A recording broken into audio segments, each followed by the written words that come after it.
Hello everyone. So our today's topic is Introduction to IFRS. IFRS का मतलब क्या होता है? International financial reporting standards. अब हमने अकाउंटिंग स्टैंडर्ड्स तो पढ़ लिए, वो हमने समझ लिए कि ठीक है क्या होते हैं, कैसे होते हैं, उसमें भी काफी चीजें होती है. बट अब हमें पढ़ना है, एक ओवरव्यू लेना है किसके बारे में? इंटरनेशनल फाइनेंशियल रिपोर्टिंग स्टैंडर्ड्स के बारे में. तो जैसे जब ग्लोबलाइजेशन हुआ तो दूसरी सब कंट्रीज के आपस में एक दूसरे से सबके कैश फ्लो स्टार्ट हो गए, इन्वेस्टमेंट स्टार्ट हो गए, ट्रेडिंग स्टार्ट हो गई. तो ये इंटरनेशनल इकोनॉमी को काफी इंक्रीज करने लग गया और पूरी वर्ल्ड वाइड ट्रेड स्टार्ट हो गया. लेकिन उसके बाद एक जो सबसे बड़ी प्रॉब्लम आई कि सबके जो अकाउंटिंग के मेथड्स थे सब कंट्रीज के, वो बहुत डिफरेंट थे. तो उन सबको यूनिफाई करने के लिए कुछ ऐसी चीज बनानी बहुत जरूरी थी जो सबके लिए सेम हो. राइट. तो वी हैव टू अंडरस्टैंड कि जो सब बिजनेस की लैंग्वेजेस अलग है, यानी सबके अकाउंटिंग के मेथड्स अलग है. So it is very important to understand each other, to share the financial information about each other. You should speak the same language. Okay. ये बस मैंने एक लाइन आपको बताई है. इसका मतलब क्या हुआ? इसका मतलब ये हुआ कि जब आप अलग अलग जगह पे हो, आपके तरीके अलग अलग हैं, तो आप एक दूसरे से जब आप कम्युनिकेट करोगे, ट्रेड करोगे, तो बहुत प्रॉब्लम्स आएंगी. तो इसके लिए सबसे इम्पोर्टेंट क्या है कि सबकी एक लैंग्वेज हो, यानी एक ही तरीका हो, यानी एक ही तरह के वो अकाउंटिंग प्रैक्टिसेस फॉलो कर रहे हो. तो इसके लिए क्या प्रिपेयर करें? इसके लिए प्रिपेयर किए गए इंटरनेशनल अकाउंटिंग स्टैंडर्ड्स IAS. ठीक है. उसको बाद में जाके कन्वर्ट कर दिया गया और उसे क्या कहते हैं? International financial reporting standards. और ये कौन बनाया, किसने बनाया? ये अकाउंटिंग बॉडी जो स्टैंडर्ड्स बनाती है फॉर द इंटरनेशनल लेवल, इसको क्या कहते हैं? International accounting standards board, that is IASB.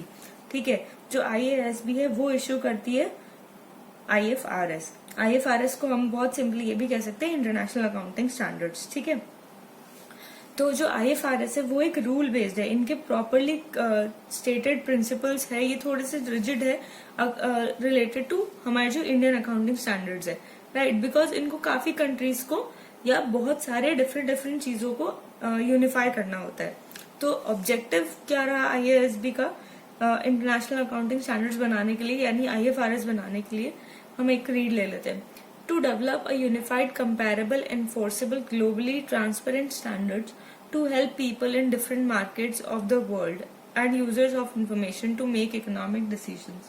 इसका क्या मतलब हो गया? इसका सिंपल सा ये मतलब हुआ कि उन्होंने जब IFRS बनाया उसके ऑब्जेक्टिव क्या था? ताकि वो एनफोर्सेबल हो सके, लीगली एक दूसरे पे आप उन चीजों को यूज कर सके, वो कंपेरेबल हो, यूनिफाइड हो. यूनिफाइड मतलब सब एक जैसा यूज करें, ग्लोबली एक्सेप्टेबल हो. ठीक है. ट्रांसपेरेंट हो, आपको एक दूसरे की चीजें समझ आ रही हो, उसके अंदर कुछ छुपी हुई चीजें नहीं हो. ठीक है. ऐसे स्टैंडर्ड्स बनाना ताकि जो पूरा ग्लोबल मार्केट है वो एक लोकल मार्केट की तरह वर्क करे. राइट. वहां कुछ चीजें अलग नहीं हो, वो चीजें बिल्कुल सेम हो, सब एक दूसरे से इंटरेक्ट कर सके, सब एक दूसरे की चीजों को समझ सके, सब एक दूसरे की अकाउंटिंग इन्फॉर्मेशन को समझ सके, जो यूजर्स है उनको हेल्प हो सके कोई भी जजमेंट या इकोनॉमिक डिसीजंस लेने में. ठीक है. Next is to provide the use and strict application. ठीक है. To promote the use and strict application.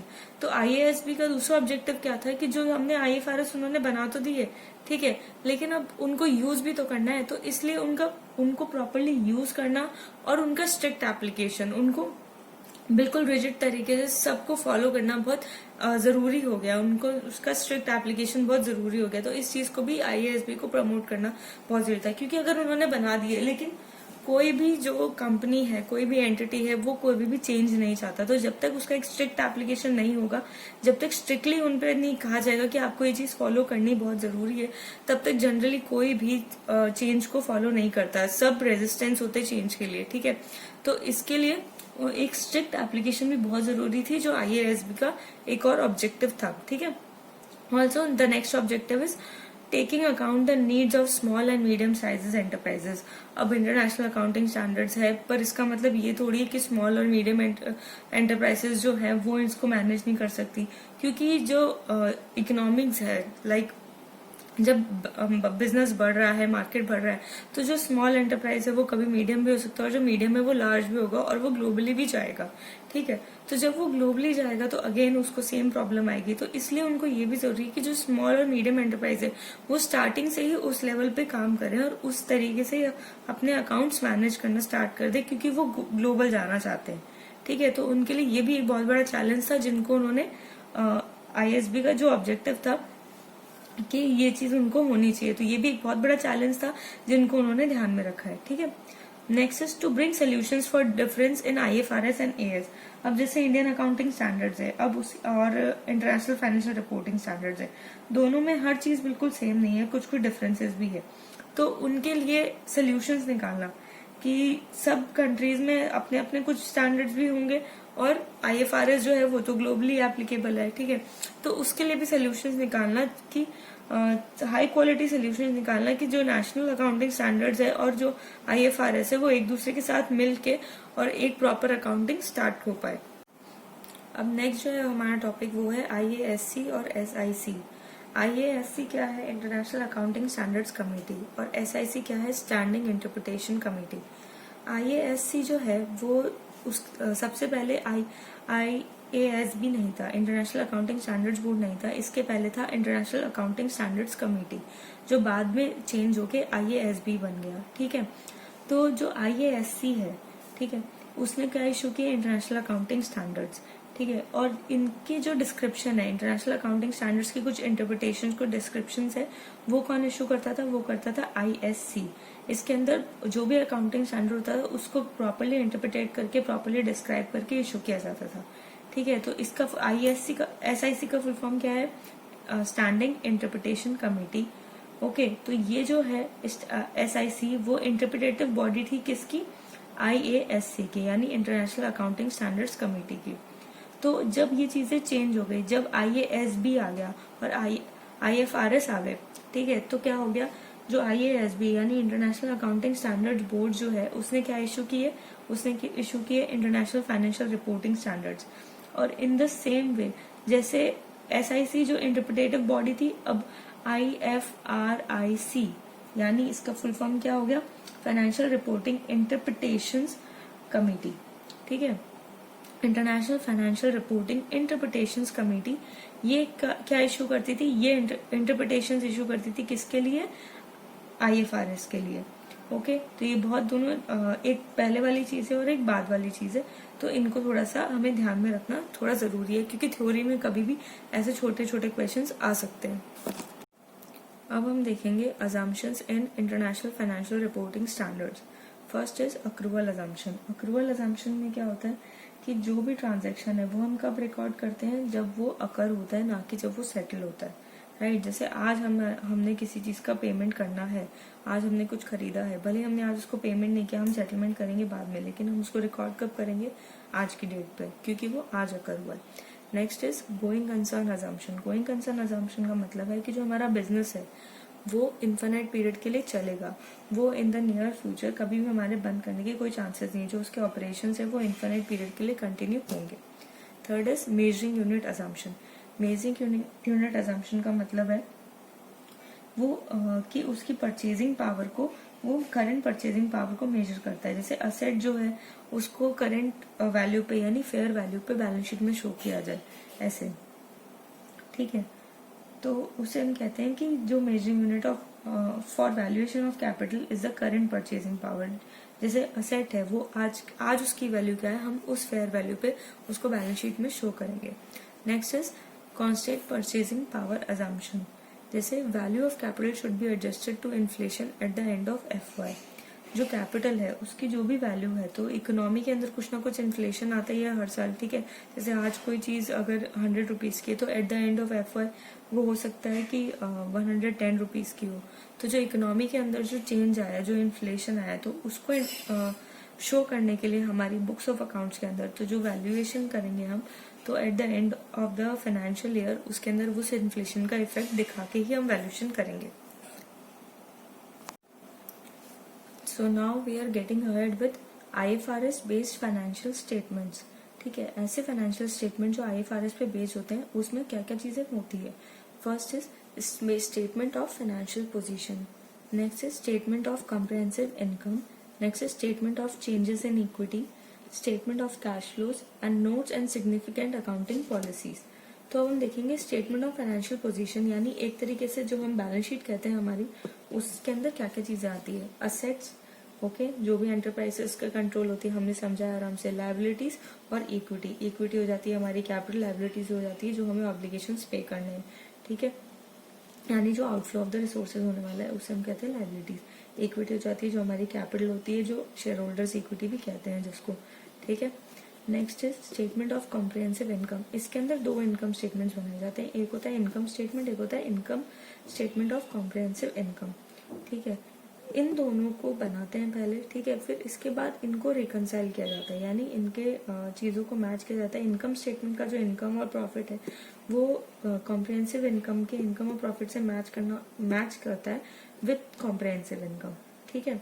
ये जब रिकनसाइल हो जाते हैं यानी आपस में एक दूसरे से मैच कर जाते हैं तो ये इनकम स्टेटमेंट प्रिपेयर हो जाता है, ठीक है। इसके अंदर दो पार्ट्स होते हैं। फर्स्ट इज इनकम, अगर इनकम आती है, ये जब रिकनसाइल होता है उसमें से अगर इनकम आती है तो वो शेयर होल्डर्स इक्विटी को इंक्रीज करता है, और अगर ये जो रिकनसाइलेशन हमने किया है और उसके बाद अगर एक्सपेंस आ रहा है यानी लॉस आ रहा है तो वो क्या होता है, वो डिक्रीज करता है किसको, शेयर होल्डर इक्विटी को, ओके।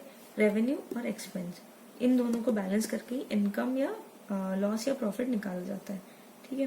नेक्स्ट है statement of changes in equities. Changes in equity का मतलब हो गया कि जब हमने होल ऑफ द ईयर कुछ कैपिटल में एडिशन सब्सक्रिप्शन क्या हुआ क्या नहीं हुआ, कितने शेयर्स लिए बेचे या जो भी, तो वो जो चेंजेस हुए इक्विटी में उसकी वैल्यू में या जैसे भी, ठीक है, तो उसके बारे में सारी डिटेल्स हमें यहाँ मिलती है statement of changes in equity में।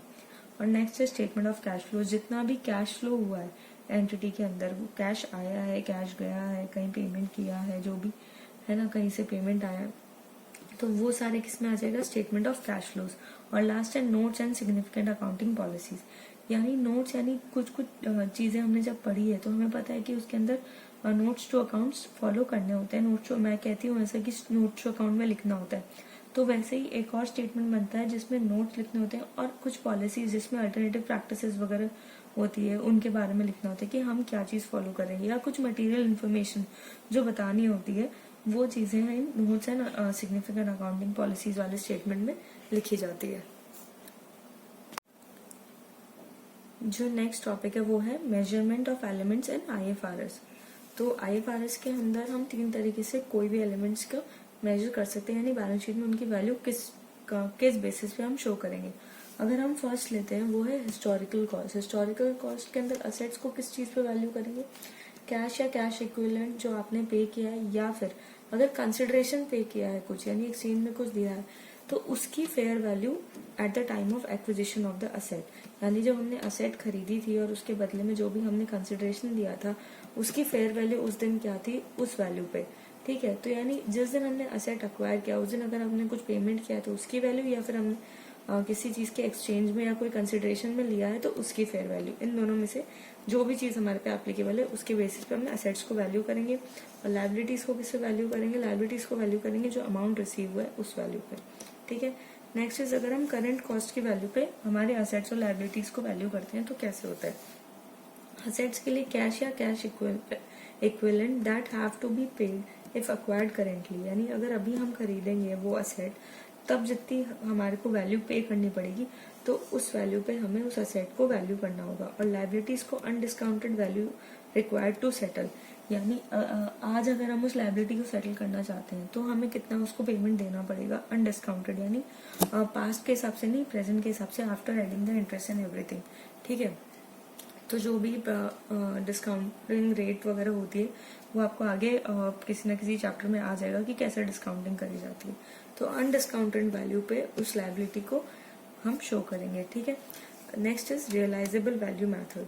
थर्ड, तो असेट किस पे होगा, कैश या cash equivalent that will be realised if asset is sold. अगर असेट को हम आज बेच देते हैं तो कैश या कैश इक्विवेलेंट जो भी हमें मिलता है आज तो उसको उस पे वैल्यू करी जाएगा, यानी present discounted value of net cash flows of future.